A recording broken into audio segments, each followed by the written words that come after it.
Anytime a human being has a specific point of view from which to operate, they're going to contribute something interesting to what they're exploring. Every project begins with a problem to solve. You set out to solve a problem. You always end up solving a different problem. Failure is a great word. It catches your attention, but it's not what we mean. I think it's time to culturally move past the fail fast mode, because we never meant that. What we meant was iterate fast. Every other project is going to lead you on all sorts of different paths, and you have to be awake to what the project wants.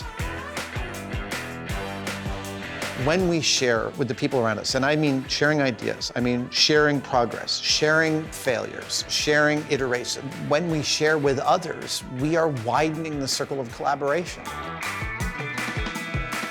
Human beings are the only animals we currently know that share stories about the world. The storytelling itself is an act of collaboration.